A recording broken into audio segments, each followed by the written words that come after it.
Inilah Selat Hormuz, jalur pelayaran krusial yang menghubungkan Teluk Persia dengan Samudra Hindia.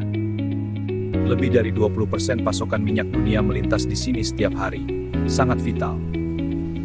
Namun, di balik ketenangan, ketegangan geopolitik selalu membayangi perairan strategis ini.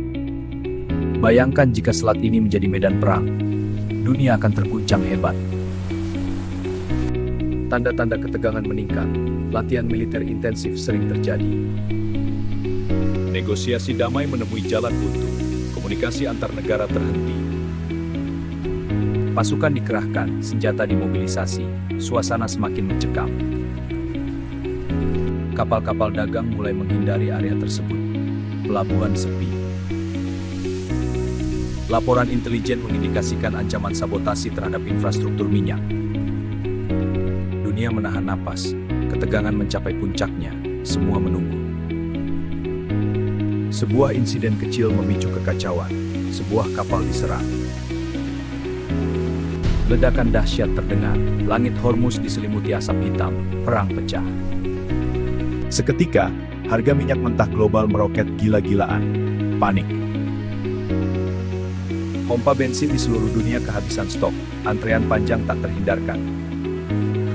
Penerbangan dibatalkan, angkutan logistik terhenti, rantai pasok putus.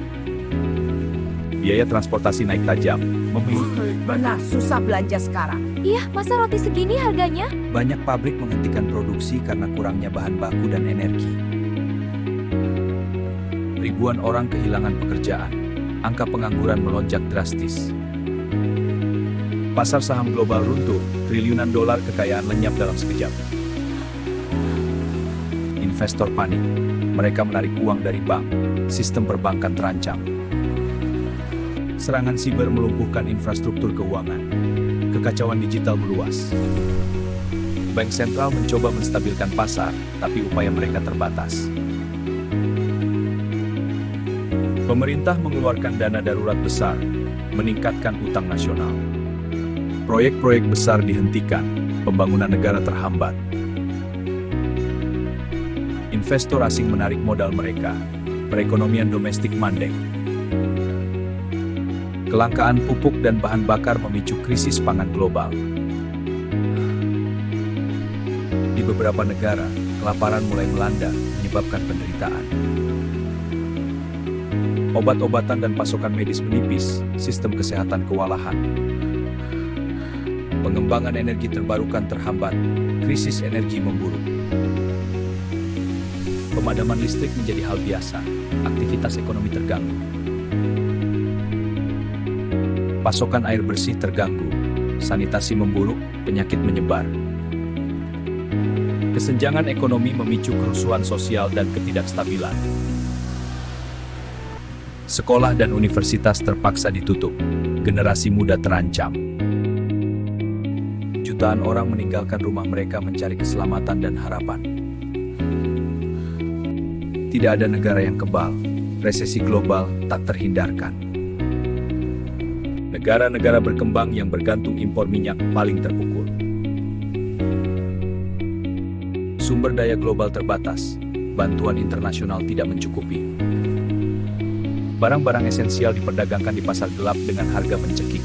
100.000 untuk beras ini. Tapi terpaksa ambil. Dengan kemiskinan dan keputusasaan, angka kriminalitas melonjak tajam.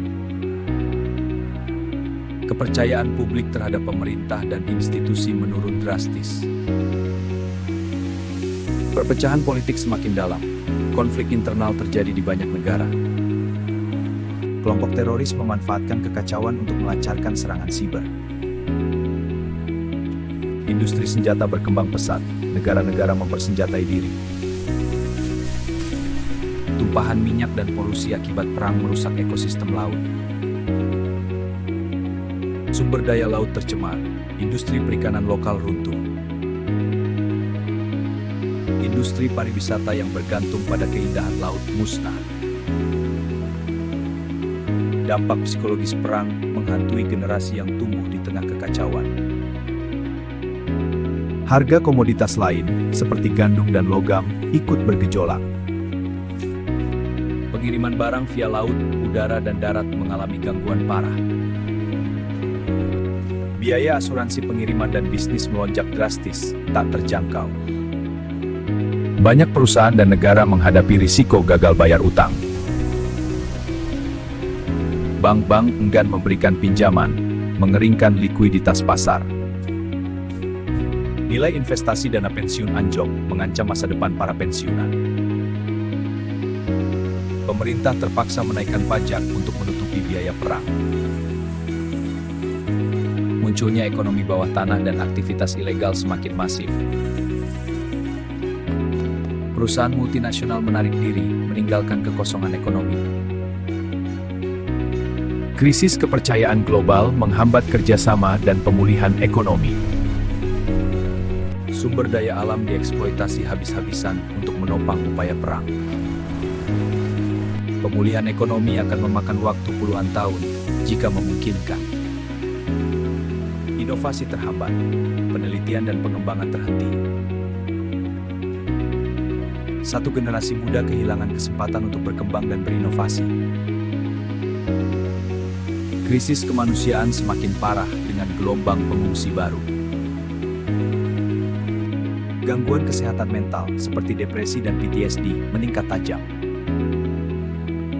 Banyak spesies terancam punah akibat kerusakan lingkungan perang. Pasokan air bersih dan sumber daya air penting tercemar. Negara-negara menutup perbatasan mereka, menghambat perdagangan dan bantuan. Globalisasi yang telah dibangun bertahun-tahun terancam runtuh. Masa depan ekonomi global diselimuti ketidakpastian yang absolut. Perang di Hormuz memicu konflik-konflik regional lainnya.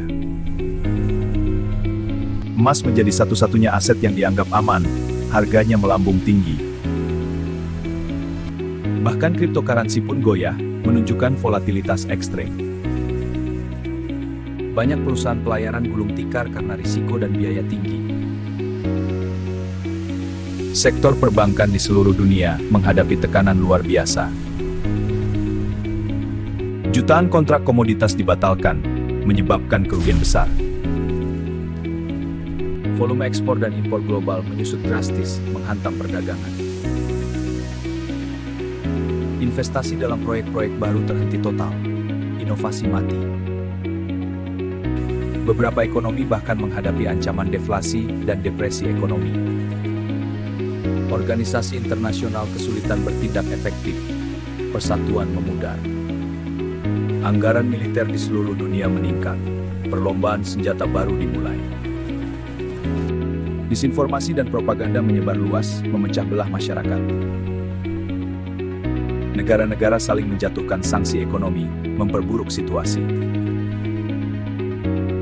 Beberapa upaya diplomasi rahasia dilakukan, namun sulit mencapai kesepakatan.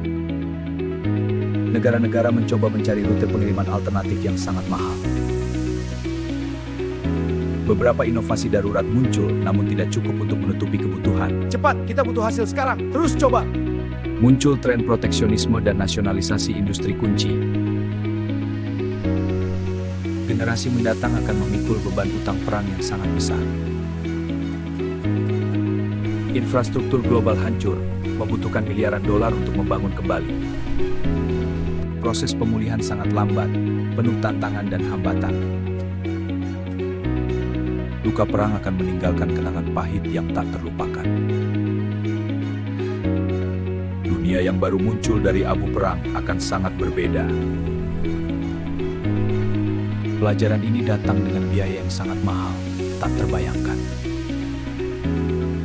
Perang mengingatkan kita akan betapa berharganya perdamaian dan stabilitas. Hanya dengan kerjasama global, dunia bisa pulih dari kehancuran ini. Kita harus selalu waspada terhadap potensi konflik di titik-titik vital dunia. Mencegah adalah satu-satunya cara menghindari bencana finansial global. Masa depan keuangan global bergantung pada kebijaksanaan dan kesadaran kita semua.